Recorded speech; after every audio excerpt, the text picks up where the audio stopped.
waktu. Dan sembahyang yang macam mana pula yang dilarang, yang termasuk di dalam tegahan? Okey, kalau kita tengok dalam Mata' al-Badrain, dia kata apa di sini? Dia kata faslun fil awqatil lati tukrahu salatu fiha. Fasal pada waktu-waktu sembahyang yang ditegah akan sembahyang padanya. Dia kata fasal pada waktu-waktu sembahyang yang ditegah padanya. Ini suatu fasal pada menyatakan akan segala waktu yang makruh sembahyang padanya. Dan tiada sah. Dia kata dan tiada sah sembahyang lagi haram. Dah tak sah, berdosa pula. Dah lah berdosa, tak sah pula. Nampak? Jika dikerjakan dia pada lain daripada tanah haram. Kalau tanah haram, maka dikecualikan. Sebab bumi yang dimuliakan oleh Allah. Bumi yang dimuliakan. Bukan sahaja waktu-waktu yang ditegah sembahyang tak boleh, di tanah haram boleh. Termasuklah bila seseorang meninggal dunia. Hukum asal bila meninggal dunia, di mana dia meninggal di kawasan itulah ditanam. Hukum asal di mana jenazah ataupun orang meninggal dunia, di mana dia meninggal di situ ditanam. Tetapi berlainan di tanah haram dan juga di Palestin, kiblat yang pertama. Walaupun meninggal dunia jauh daripada kawasan tanah haram, digalakkan sebahagian daripada pendapat ulama disunatkan bawa masuk dalam tanah haram jenazah dia tu. Sedangkan dia meninggal dunia di luar daripada tanah haram. Oleh kerana tanah haram itu tanah yang dimuliakan oleh Allah, maka dibawa masuk tanah haram. Sebab tu kita belajar dalam bab fiqh tentang masalah haji umrah kan. Maknanya bila pergi Mekah tu sama ada berhaji umrah, segala benda-benda yang berada di tanah haram tak boleh kita ambil. Sahabat tanya tentang al-izhira. Macam mana? Dia kata satu pohon yang dikenali dengan izhira. Macam mana wahai Rasulullah? Yang kami ambil pohon ni kami buat keranda. Dan juga kami buat kayu lahat. Boleh tak boleh? Rasulullah kata kecuali pokok tu sebab itu satu keperluan. Pokok-pokok lain semua tak boleh cabut. Nampak? Dan tak boleh berburu pun di kawasan tanah haram. Bukan saja mengambil sesuatu, mencabut pokok, tak boleh berburu. Tuan-tuan pergi tengok di Mekah ni, banyak ada burung pati. Puluh-puluh ribu kan? Ada tak orang tangkap? Pernah nampak tak depan mata orang tangkap burung pati, sembelih, balik masak? Balik di hotel dia masak? Ada tak? Tak pernah, tak boleh. Kita memang terengi lah. Sekali dia turun puluh ribu kan? Tak boleh. Jadi bila tanah haram ni, tanah yang dimuliakan oleh Allah Subhanahu Wa Taala, di waktu yang diharamkan sembahyang di tanah haram boleh. Sama ada di tanah haram ataupun di dalam Masjidil Haram. Sebab tu tuan-tuan, bila kita tengok orang sembahyang sunat Masjidil Haram kan, ada waktu tak dia berhenti? Orang tak sembahyang dalam Masjidil Haram ni, ada waktu tak? Lepas subuh ke, lepas asar ke, ketika matahari ambang, ada tak? Waktu-waktu dia tak sembahyang. Sebab tak boleh? Tak. Sembahyang 24 jam kan? Pergilah bila-bila pun. Menunjukkan di situ sebab apa? Dimuliakan tanah haram. Dan juga Masjidul Haram. Waktu yang tegah boleh. Tu dia kata di sini. Tiada sah sembahyang lagi haram jika dikerjakan akan dia pada lain daripada tanah haram. Tanah haram Mekah. Maka iaitu 5 waktu. Dia kata ada 5 waktu. Tadi kita sebut sebahagian ulama kata ada 3 kan. Sebahagian ulama kata ada 5. Hak 3 tu termasuk 5. Dia daripada subuh tu, lepas subuh tak kira matahari naik tak naik sampai dia waktu duha. Maknanya sekali ya, kerana waktu matahari naik dalam masa selepas subuh, sebelum duha. Jadi di kedua kan. Begitu juga selepas asar sampai matahari terbenam. Kira masuk sekali lah. Yang ulama kata terbenam masa kekuning-kuningan.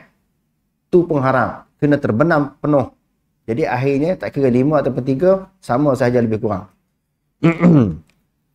Lalu dia kata apa lagi di sini? Selain daripada tanah haram Mekah, iaitu 5 waktu. Pertamanya waktu naik matahari hingga naik segalah sekadar 7 hasta. Matahari segalah ni waktu orang sembahyang sunat apa? Sunat duha kan? Waktu orang sembahyang sunat duha. Dan yang keduanya waktu rambang, tengah-tengah berdiri hingga gelincir, melainkan hari Jumaat. Matahari ni selepas subuh, beberapa masa dia naik kan? Matahari ni naik tegak. Tengah berada, khatul istiwa, tengah-tengah langit. Itulah yang dipanggil matahari rambang. Masa tu tak boleh sembahyang sunat. Itu tak boleh sembahyang. Sehinggalah lama dia tergelincir. Tergelincir tu apa maksud? Matahari tergelincir apa maksud? Zawal, waktu zawal. Waktu masuknya sembahyang zuhur. Waktu masuknya sembahyang zuhur. Tengok. Dia kata kecuali pada hari Jumaat. Hari Jumaat yang disebut sebagai Sayyidul Ayyam. Hak tu boleh pula. Sebab di zaman Sayyidina Umar radhiyallahu an, orang sembahyang sunat pada hari Jumaat ni. Jadi Imam Syafi'i kita rahimahullah ta'ala, dia ambil dalil daripada ashab sahabat. Walaupun ada larangan daripada Nabi, sahabat tahu waktu mana yang betul-betul tak boleh dan waktu mana yang boleh. Sebab di zaman Sayyidina Umar ni, maka orang sembahyang sunat pada hari Jumaat. Waktu yang ditegah. Waktu yang ditegah. Tadi kita kata kecuali tanah haram di Mekah. Sebab tanah haram itu satu tanah yang dimuliakan oleh Allah. Yang keduanya dikecualikan juga pada hari Jumaat. Okey.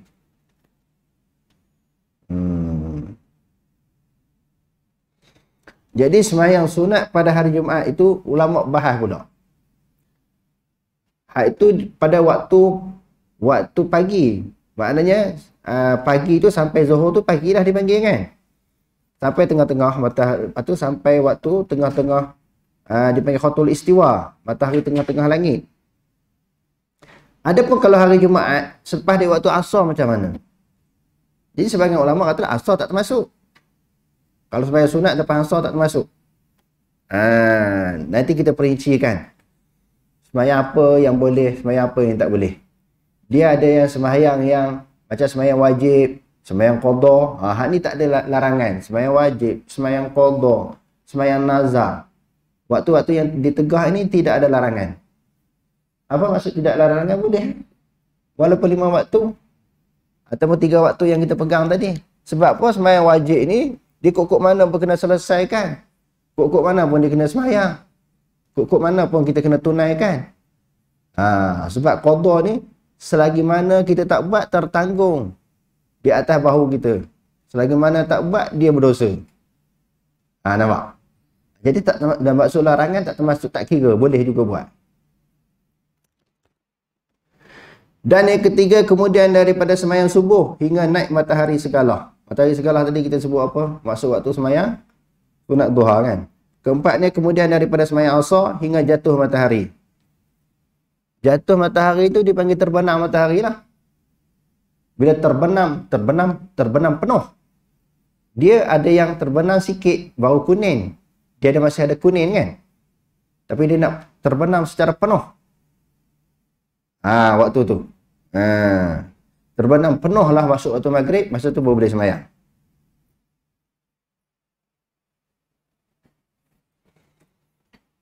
Dia kata, yang keempat kemudian daripada sembahyang asar hingga jatuh matahari.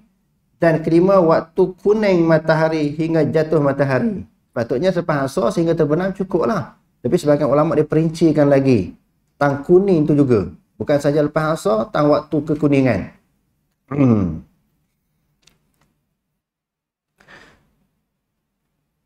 Maka haram sembahyang pada segala waktu tersebut lagi tiada sah. Haram tidak sah. Kadang-kadang ada dalam bab fiqh ni haram tetapi benda tu sah. Nampak? Tapi yang ni kedua-duanya sekali. Haram lagi tiada sah. Kalau kita tengok khasyah dia, Dia kata qauluhu, iaitu 5 waktu.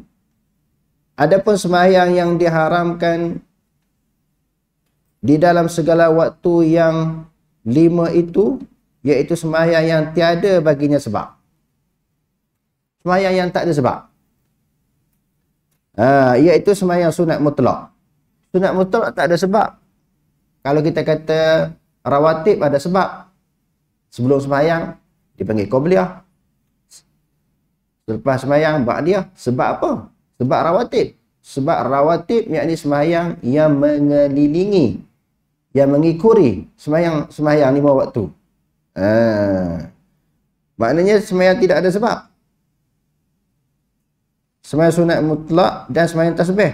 Kerana sembahyang sunat mutlak ini bila-bila pun boleh sembahyang. Kenapa nak dilakukan pada waktu tegahan? Kenapa nak dilakukan pada waktu tegahan? Sedangkan masa lain pun dia boleh sembahyang. Tak boleh sembahyang sunat mutlak dalam waktu tegahan. Dalam 5 waktu larangan itu. Dan sembahyang sunat tasbih pun begitu. Malam boleh, siang boleh. Kenapa tumpu dilakukan pada 5 waktu yang ditegah? Tak boleh sembahyang sunat tasbih pada masa tu. Cuma berkaitan bila dah sebut ulama buat contoh kan dalam kitab kita, dalam kitab Matal Al-Badrain ini sebut sunat tasbih. Jadi orang pun kadang-kadang confuse, keliru, timbul soalan ataupun kemiskilan. Sembahyang sunat tasbih ni ada ke tak ada? Ada orang kata tak ada sembahyang sunat tasbih ni, hadis-hadis dia maudhu' semua. Ada pula orang kata ada. Jadi bila kita tengok pendapat-pendapat para ulama, memang betul hadis-hadis yang berkaitan dengan sunat tasbih ini ada hak maudhu', ada hak terlalu dhaif, ada. Ibnu Jauzi menyebut di dalam kitab Al-Mawdu'at, hadis-hadis tasbih termasuk dalam hadis maudhu', kata dia.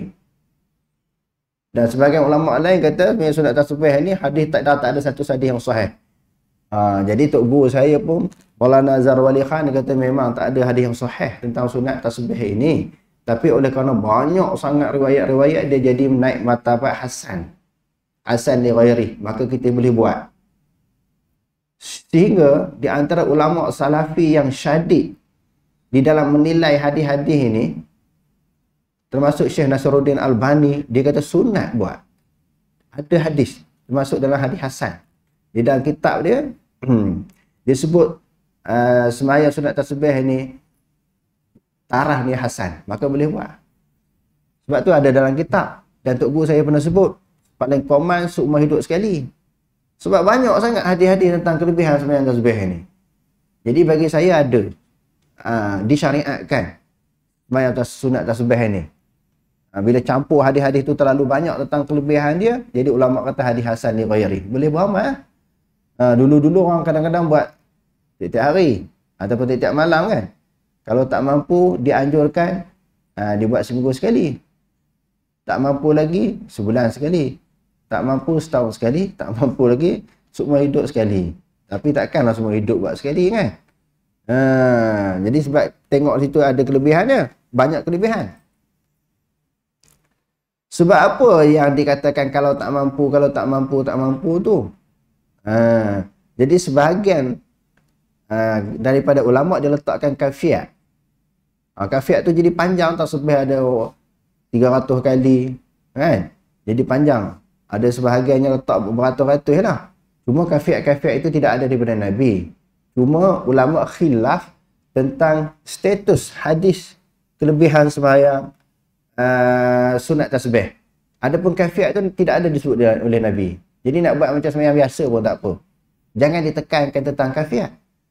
Rokok berapa kali tasbih, sujud berapa kali tasbih, duduk antara sujud dua kali. Tidak, kafiat itu tidak datang daripada Nabi. Okey, dikata tadi sunat yang tidak bersebab, sunat mutlak dan sunat tasbih. Ataupun ada baginya sebab yang terkemudian daripadanya, hak tu tak boleh. Sebab tu ada. Tadi kata-kata yang tak boleh sembahyang 5 waktu, sunat yang tak bersebab, sunat mutlak, sunat tasbih. Kerana sunat ini kenapa nak dituju, dipilih, ditentukan waktu karahah, waktu tegahan. Sebelum tu pun dia boleh sembahyang. Ini dipanggil sunat yang tak bersebab. Kerana sembahyang sunat mutlak dan sunat tasbih bila-bila masa boleh sembahyang. Bukan sebab datangnya waktu karahah, masa tu baru nak sembahyang. Tak boleh. Dia kata, atau baginya sebab yang terkemudian daripadanya. Sebab itu datang lepas waktu karahah. Lepas subuh. Baru datang sebab tu. Selepas tergelincir matahari baru datang. Selepas asar baru datang sebab tu. Itu tak boleh. Seperti sembahyang sunat ihram dan istikharah yang diperbuat ia pada tempat yang lain daripada tanah haram. Kalau tanah haram boleh. Tadi dia sebut dah tadi kan.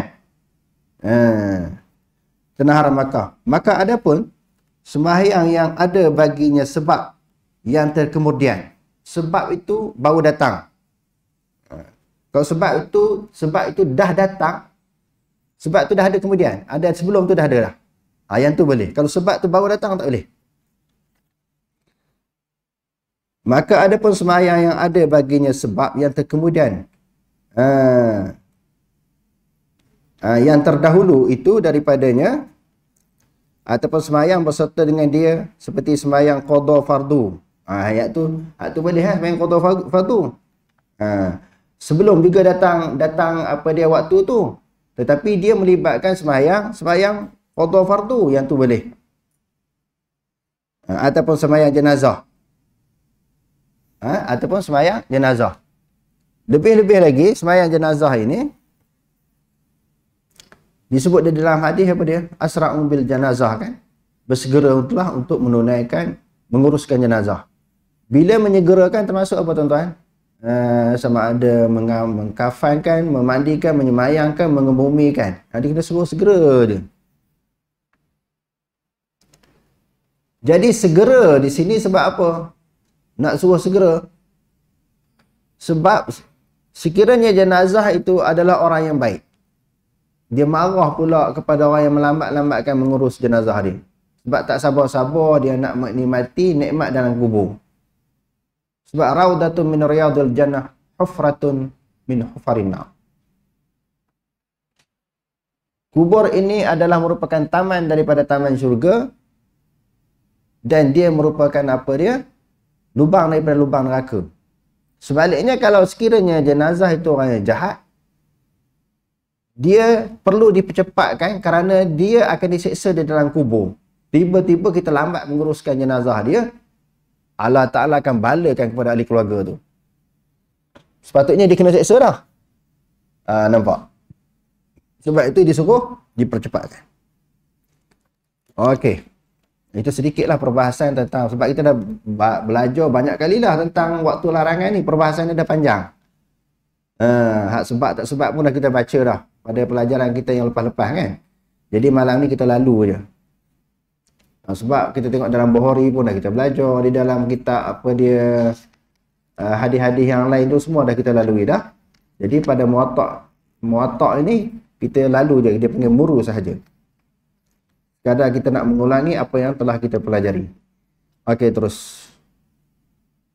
Qala Imam Malik haddatsani Yahya an Malik Zaid bin Aslam an Atha bin Yasar an Abdullah bin Sulaiman Rasulullah sallallahu alaihi wasallam qala inna asy-syamsa tanru wa ma'aha qarnu syaitan fa idza irtafa'at faraqaha. Okey. Imam Malik dengan sanadnya menyebut, dia kata bahawa daripada Abdullah As-Sunabihi bahawasanya Rasulullah sallallahu alaihi wasallam bersabda, sesungguhnya matahari dia terbit berserta dengan terbitnya matahari, bersertanya munculnya matahari, wa ma'aha qarnus syaitan, berserta dengan munculnya ataupun terbitnya matahari tanduk syaitan. Jadi apa maksud? Syaitan pun ada dua maksud di sini. Pertamanya, bila matahari terbit, syaitan pun keluarkan tanduk dia pada arah matahari terbit.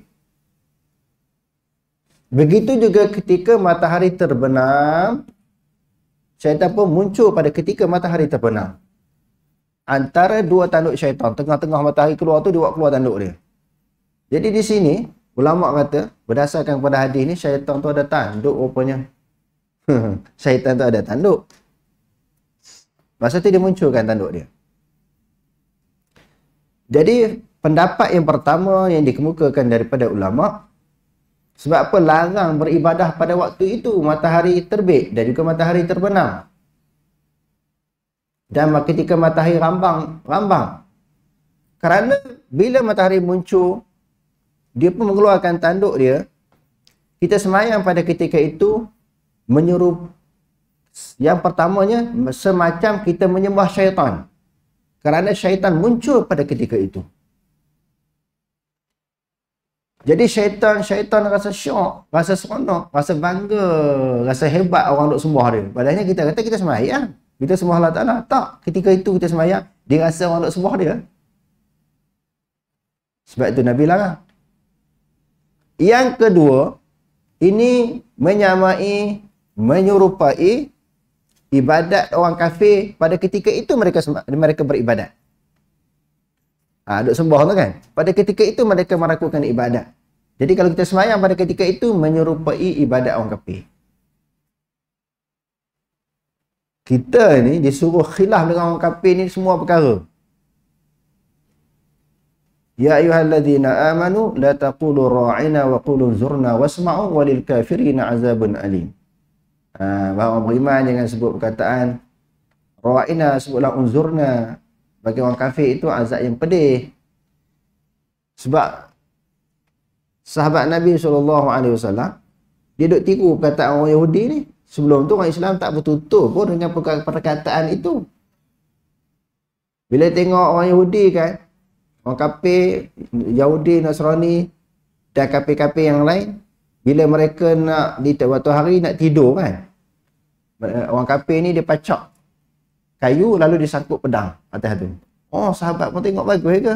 Bila nak tidur kailullah, pacak kayu sangkut pedang tu. Asalnya tak ada masalah pun. Tetapi oleh kerana niat nak tiru, Rasulullah larang. Itu yang marinya yang Rasulullah sebut apa dia? Sahabat ni bila tengok orang peringkat permulaan Islam kan, tengok orang kafir belah anjing kan, demo pun belah anjing, nak tidur dengan anjing, nak makan bersama dengan anjing, sebab tengok Yahudi Nasrani buat lagu tu. Rasulullah tengok ni dah tak boleh ni, dah karut ni, nak ada penyerupaan, dah terpengaruh dengan Yahudi dan Nasrani. Marilah hadis-hadis Nabi. Nak bagi orang sahabat ni takut dengan anjing, rasa jijik, rasa kotor dengan anjing, menjauhkan diri dengan anjing, sekaligus tidak tiru perangai Yahudi. Marilah hadis-hadis. Wa idza walaghal kalbu fi ina'i ahadikum falyaghsilhu sab'a marratin ihdahunna bit-turab. Bila anjing menjilat pinggan mangkuk, kena basuh 7 kali. Siapa-siapa yang belah anjing di rumah, malaikat rahmat tak masuk. Siapa-siapa yang belah anjing, pahala dia akan gugur 1 qirat. Pahala ibadat dia. 1 hari 1 qirat. Kalau anjing tu duduk di rumah seminggu, 7 qirat. 1 qirat besar mana? 1 qirat sebesar Bukit Uhud. Belah anjing, tersentuh dengan najis anjing, kena masuk 7 kali. Sekali dengan air tanah. Malaikat rahmat tak masuk kalau belah anjing. Lepas tu pula ada hadis pula, 1 qirat pahala gugur. Tak jadi ni, tak payah bela. Rasulullah nak macam tu, tak payah bela anjing. Sebab kalau bela, mereka asalnya ada tasyabuh, ada penyerupaan. Tak nak pergi nyerupa dengan orang kafir ni. Hadis yang diriwayatkan oleh Imam Abu Daud. Sahabat ni, dia tengok orang kafir, bila sembahyang ni, orang Yahudi ni, mereka tak pakai kasut.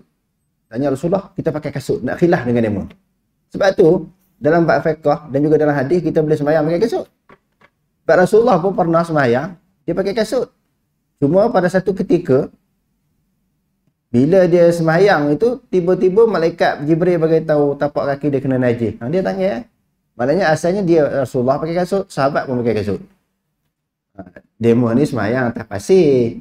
Masjid pun kan, masjid lantai tanah atas pasir, bukan kapet macam kita ni. Kapet macam kita ni tak boleh lah pakai kasut, masuk dalam masjid pakai kasut.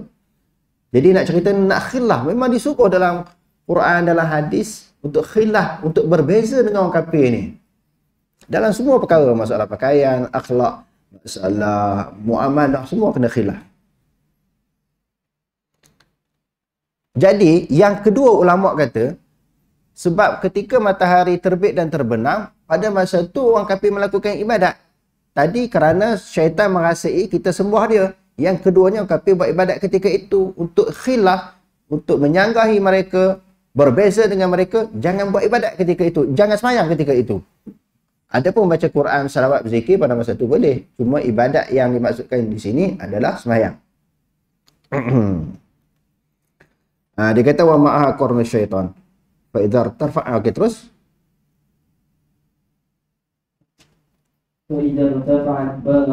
Apabila dah tegak dah naik matahari itu, dia pun lari, dia pun menjauhkan diri daripada matahari.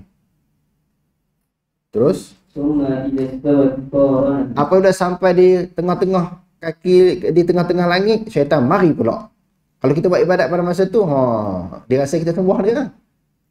Ataupun menyerupai ibadat orang kafir masa matahari duduk di tengah langit tu, mereka melakukan ibadat. Okey terus. Apabila tergelincir matahari, syaitan larilah pula menjauhkan diri daripada matahari. Apabila huruf tenggelamnya matahari, dekat-dekat nak tenggelam tu, sebelum terbenam penuh, dia muncul pula dekat matahari itu, ke arah matahari itu. Tengok tiga keadaan, tiga tempat, tiga masa yang dia munculkan syaitan ini. Okey terus. Apabila terbenamnya matahari terbenam penuh, maka dia pun bercerai, dia pun lari, dia pun berpisah. Rasulullah sallallahu alaihi wasallam fi tilka as-sa'at. Dan telah menegahlah oleh Rasulullah sallallahu alaihi wasallam, telah menegah oleh Rasulullah sallallahu alaihi wasallam sembahyang pada waktu tersebut. Okey terus.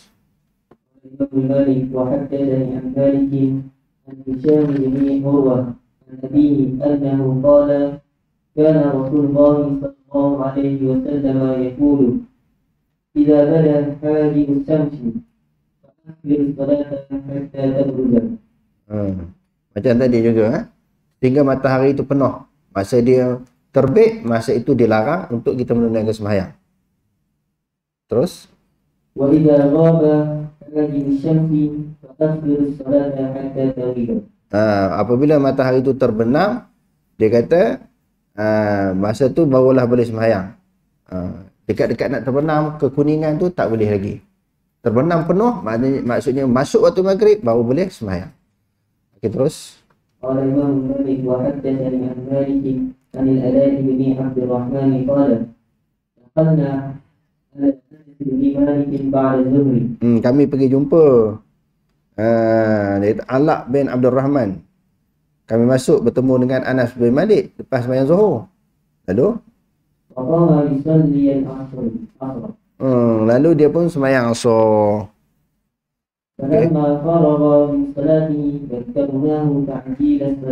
Jadi Malik ni pas sembahyang Asar, dia beritahu tentang cepat sembahyang Asar. Perlu cepatkan, perlu segerakan, dan ada fadilat, kelebihan sembahyang Asar ni di awal waktu. Bahkan ada hadis yang umum kan, bila ditanya kepada Rasulullah sallallahu alaihi wasallam, ayul a'mal afdal? As-salatu fi awali waqtiha. Di sini ulama khilaf pula, sembahyang awal waktu ke afdal ataupun sembahyang dalam waktu. Sebahagian ulama ada riwayat menyebut sembahyang dalam waktu. Maksudnya selagi mana ada waktu, afdal lah ada sembahyang walaupun ujung waktu. Tapi jangan dekat-dekat nak habis. Maknanya masih dalam waktu. Pendapat yang pertama tadi, di awal waktu. Waktu afdal. Pendapat yang kedua kata, dalam waktu. Waktu mana pun afdal. Tapi jangan dekat-dekat nak habis. Okey, terus. Okey, dia kata apa tadi? Okey. Terus.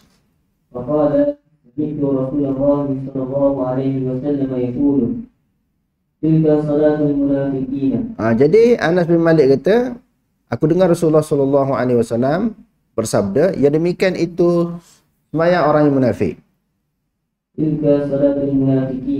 Sembahyang, ya demikian itu sembahyang orang munafik. Ya demikian itu sembahyang orang munafik. Munafik apa maksud?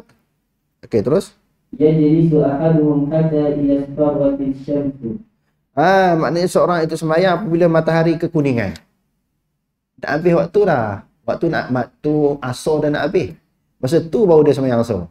Waktu asar dah nak habis, dekat-dekat nak habis. Maksudnya nak masuk waktu maghrib dah. Masa tu baru dia sembahyang. Itu sembahyang orang munafik, Rasulullah kata. Sembahyang orang munafik 3 kali. Oh, kita janganlah kita mengaji hadis ni. Jangan sembahyang pada waktu tu. Tidak, kita ada sebahagian daripada ciri orang munafik. Ciri orang munafik ni banyak.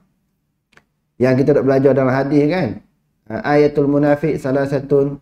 Ada riwayat kata ada 3. Ayatul munafik arba'atun. Ayatul munafik sittatun. Sebenarnya bukan 3, bukan 4, bukan 6. Banyak sangat sifat-sifat orang munafik. Ciri-ciri orang munafik, kalau kita tengok sebuah Quran tu banyak kan. Lambat sembahyang, tidak mengingati Allah melainkan sedikit kan. Tidak bersedekah melainkan dalam keadaan karihu, mereka benci. Atau dalam hadis ni pula sebut sembahyang di ujung waktu. Banyak kalau kita campur satu-satu tu, banyak ciri orang munafik ni. Jadi jangan ada satu pun dekat kita. Jangan ada sikit pun dekat kita. Bukan kata jadi munafik, ciri munafik pun jangan ada. Di antaranya sembahyang ujung waktu.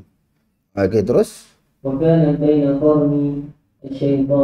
Di antara 2 tanduk syaitan ketika matahari terbenam. Okey. Okey. Dalam Quran wala yazkurunallaha illa qalila kan. Di dalam surah An-Nisa tu. Dalam hadis ni pun sebut. Sembahyang munafik ni macam mana? Dia kata fanaqara arba'an. Sembahyang asar berapa rakaat? 4 ni arba'an kan?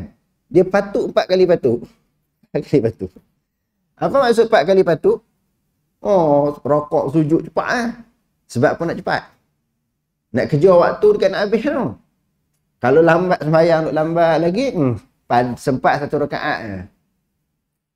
Kadang-kadang 1 rakaat pun tak sempat. Terus masuk waktu maghrib. Oh, nak cepat ni laju. Sedangkan dia yang pilih, dia yang usaha, dia yang buat sembahyang di ujung waktu, tiba-tiba nak laju-laju. Ni panggil orang munafik. Sebab orang munafik ni dia kata tidak mengingati Allah Ta'ala melainkan sedikit. Oleh kerana orang Islam di zaman Nabi SAW, semua sembahyang. Jadi kalau ada orang tak sembahyang, orang syok ni munafik. Orang syok ni, orang kata ni kafir. Hakikatnya, orang munafik adalah kafir. Hakikatnya orang munafik ni memang kafir. Sebab tu Allah Ta'ala kata, innal munafiqina fid darkil asfali minan nar. Dalam surah An-Nisa. Sesungguhnya orang munafik itu berada di dalam api neraka Allah Ta'ala yang paling bawah sekali. Jadi nak ceritanya bahawa orang munafik itu hakikatnya dia kafir, bahkan teruk daripada kafir. Nampak? Hakikatnya dia kafir bahkan teruk. Sebab orang kafir pun duduk atas lagi daripada api. Dia duduk dekat bawah, dekat bara tu. Kalau tak sembahyang, orang kata aku kafir. Sembahyang lah. Sembahyang pun lebih kurang. Dan dalam hadis sahih Bukhari Muslim kita dah belajar. Asqalu alal munafik kan. Berat bagi orang munafik tu sembahyang Isya dan subuh secara berjemaah. Sebab sembahyang Isya zaman masa tu tak ada lampu. Isya ni dah waktu gelap. Dia pun tak datang. Sebab dia rasa berat. Sebab sembahyang ini berat tu kerana masalah hati. Bila hati kita kotor, hati kita penuh dengan maksiat dan dosa, kalau orang kafir lagi lah. Jadi berat. Sebab hakikatnya munafik adalah kafir. Jadi berat bagi dia. Sebab tu Allah Ta'ala, Nabi kata, 2 sembahyang ni amat berat bagi orang munafik. Dan sebaliknya dalam hadis yang lain, kalau tahu fadilat sembahyang Isya dan subuh berjemaah, la atauhuma walau habwan.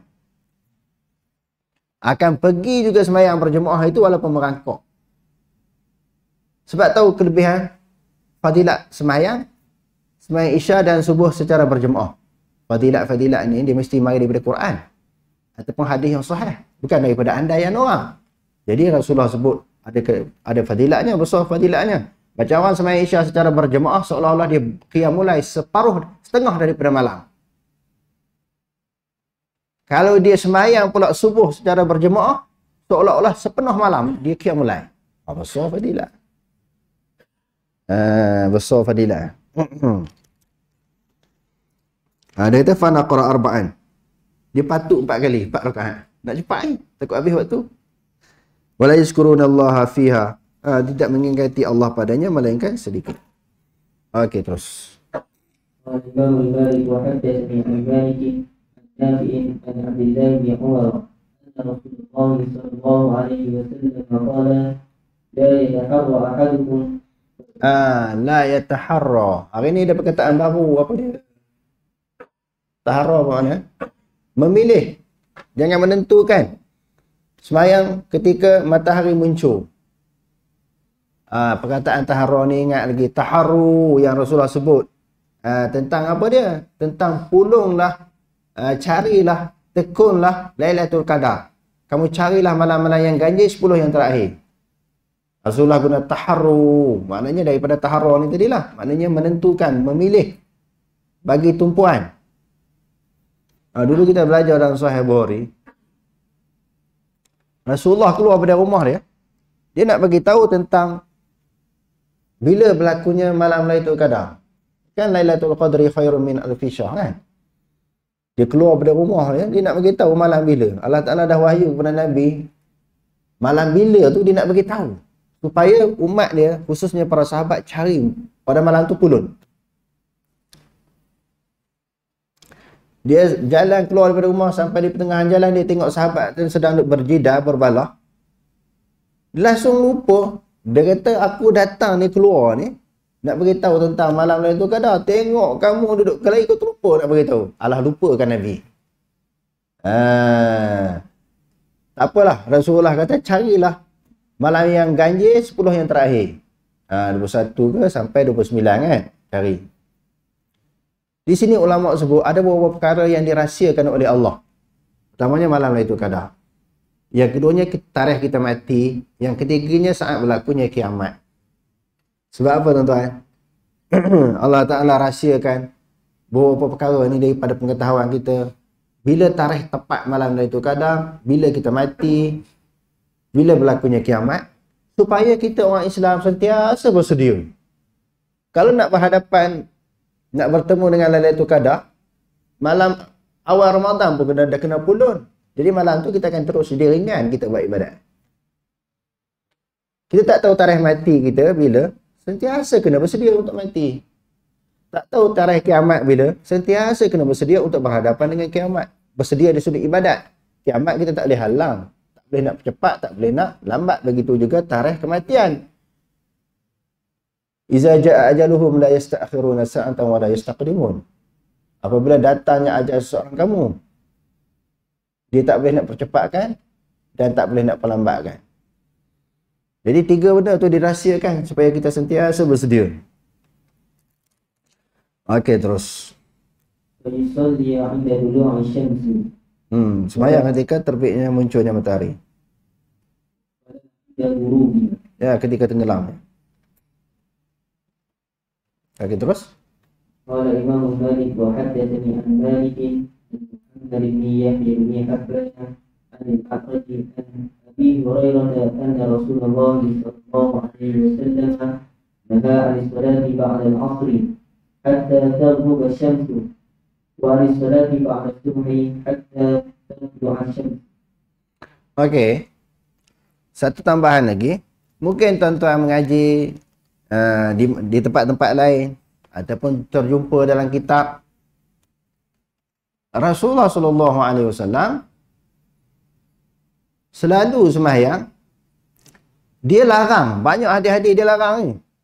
Larang kita sembahyang lepas 5 waktu tadi. 3 waktu disebut dalam hadis, cuma diperincikan oleh ulama sampai 5.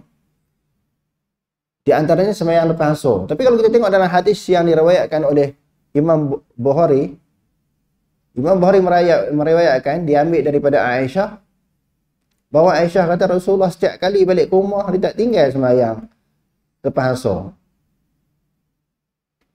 Balik ke rumah dia sembahyang saja lepas asar. Macam mana tu? Tadi kita baca banyak dah Rasulullah larang. Tiba-tiba Rasulullah sendiri selalu sangat sembahyang lepas asar. Jadi apa maksud? Ada takwilan, andaian daripada sebahagian ulama, Rasulullah qada ba'da zuhur. selepas sembahyang Zuhur dia ada tetamu daripada luar. Jadi Rasulullah ni dia meraihkan. Kalau bab sembahyang benda-benda sunat ni dia boleh buat apa, dia genjak waktu, dia raikan tetamu. Lalu bila duk raikan tetamu tak sempat dia sembahyang sunat, dia buat lepas asar. Itu andaian sebahagian daripada ulama kata, sebab tu ada hadis Rasulullah selalu sembahyang lepas asar.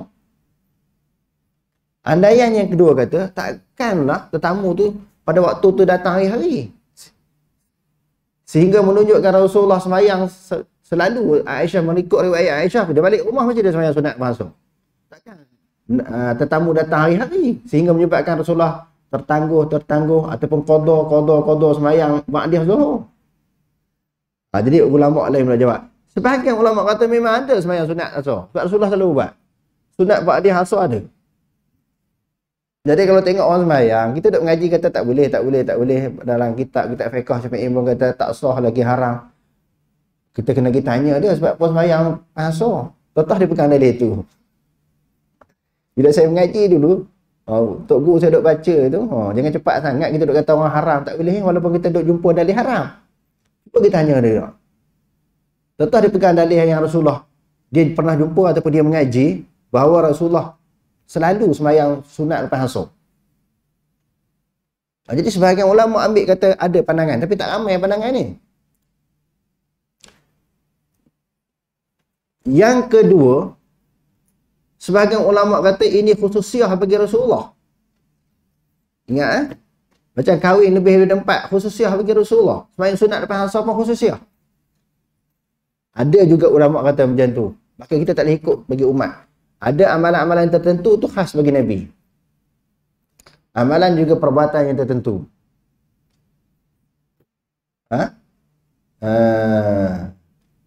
Macam dalam hadis yang lain, Rasulullah sallallahu alaihi wasallam anil wisal.